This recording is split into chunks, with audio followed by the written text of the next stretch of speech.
Kolay gelsin. sürekli çay ver. Veya ver. Hatı. Kerem ki var, çay ki ver, kahve ki ver, çay ki ver. Saçını abi vallahi var ya. Siirt'i bırakmıştım, sizi takip ediyorum. Vallahi yani sosyal medyada çok takip ediyordum sizi. Biz oynarlar değil mi? Vallahi yani ama çok sevindim. Arkadaşlarla da takip ediyorduk. Özellikle sizi takip ediyorum. Yani siz kazandığınızda biz çok sevindik.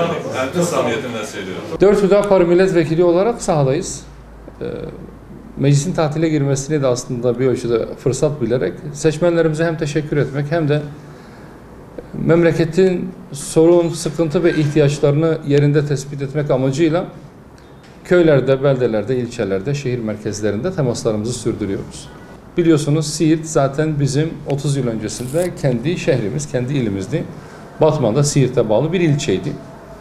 Dolayısıyla Siirt'i bir yabancı şehir görmüyoruz. Kendimizden biliyoruz. Çünkü bu şehirle zaten tarihi bir bağımız var ve devam ediyor.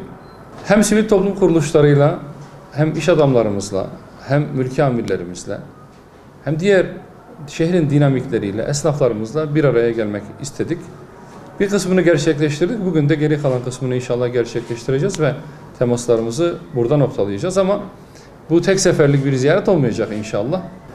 Ülkenin ve memleketin birinci sorununun ekonomi olduğu konusunda herkes zaten hemfikir. Çünkü uzun süredir hayat pahalılığıyla, enflasyonla, döviz kurlarındaki artışlarla adeta yatıp kalkıyoruz. Ve geçim her geçen gün biraz daha zorlaşıyor vatandaşlarımız için. Devletin başta tasarruf tedbirleri, kaynakların verimli kullanılması ve özellikle altını çiziyoruz. Kontrol ve denetimin ve dahi teftişin çok ciddi bir biçimde ele alınması suretiyle bu sürecin daha hızlı bir şekilde geçirilebileceğini düşünüyoruz. Hükümete buradan çağrımız özellikle vergileri arttırmak suretiyle, hele dolaylı vergileri arttırmak suretiyle vatandaşın daha fazla yükünü ağırlaştıracak adımlardansa kamu kaynaklarının yerinde kullanılması, kamunun varsa israf noktalarının tespit edilip bunların izale edilmesi, kamunun tasarruf etmesi ve doğru adımlarla vatandaşa en az hissettirilecek bir usulde ekonomik şartların düzeltilmesi şeklinde adımların atılması. Siirt'in belli başlı problemleri var, bunları biliyoruz. Her yerde olduğu gibi özellikle bölgemizin kanayan yarası işsizlik. İşsizliğin giderilmesi için atılması gereken adımların da artık gündeme alınması hususu aciliyet arz ediyor. Özellikle organize sanayi bölgelerinin genişletilmesi, girişimcinin teşvik edilmesi hususunda bazı adımlar atılması lazım.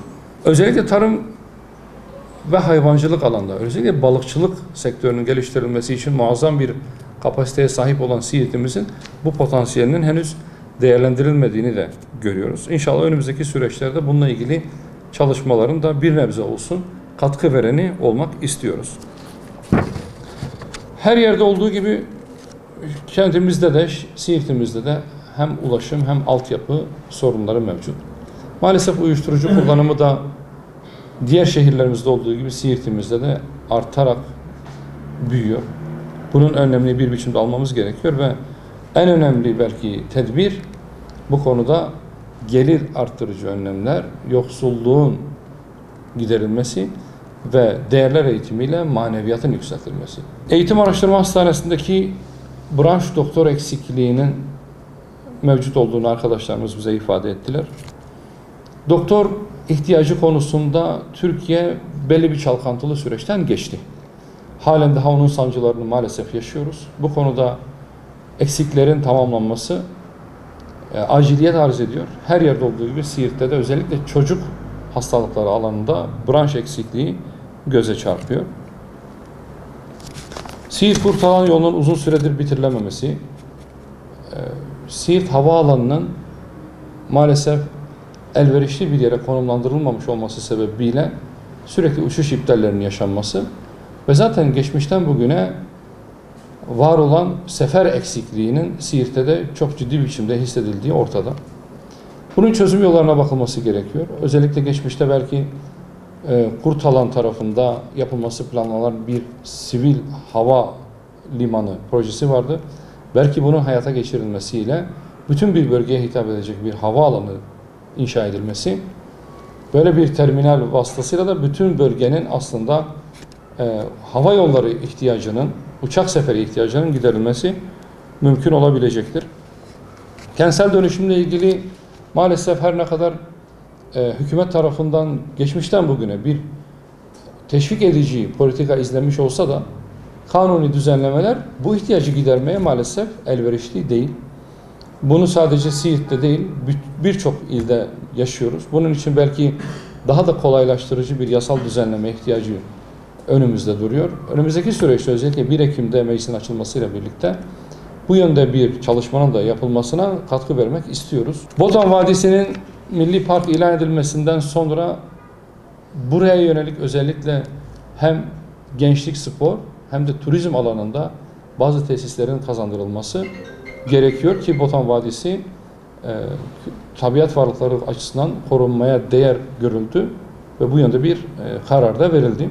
Ama sadece bu kararın verilmesiyle yetinilmemeli. Bu vadinin işlerli kazanması, sosyal yönünün de ortaya çıkarılması ve fonksiyonlarını halkın yararına icra etmesi konusunda da belli başlı adımların atılması gerekiyor. Böyle bir tabiat zenginliğimiz madem ki var, bunu en iyi şekilde değerlendirmek tabii ki gerekecektir. Kurtalan ilçemizin özellikle Garzan Ovası'nın sulanması hususunda öteden beri var olan bir ihtiyaç var. Bununla ilgili bir çalışmanın yapılması lazım çünkü su hayattır. Toprağın suyla buluşturulması elzemdir. Nar Deresi'nin ıslahı, temizlenmesi hususu çok ciddi bir gündem halinde olmaya devam ediyor. Köylerimizin parke taşı ve asfaltlı yol ihtiyacı yine gündemdeki yerini koruyor. Özellikle Şirvan ilçemizde köylerin halen büyük bir kısmının asfaltlanmamış olması da dikkate değer bir eksikliktir. Bunların zaman içerisinde ve çok da uzun bir süre almayacak şekilde tamamlanması hepimizin talebidir. Şöyle anlatayım size, mesela esnaf sanatkar odasında bir şey alamıyoruz. Kaydımız da var, odaya da kaydımız Niye var. alamıyorsun? Alamıyoruz yani, çok fazla şey istiyorlar. Mesela gittik geçen gün 8 tane 12 tane 8 kefil 12 kesim. Niye 8 çıkardılar? Sizin alacağınız katkı belli. Ona oranla bir şey alacaklar. Niye 8 Ama kefil işte istiyor? 8 de 12 yaptılar şu anda. Buradan 8'i bulamadık, şimdi 12 istiyor.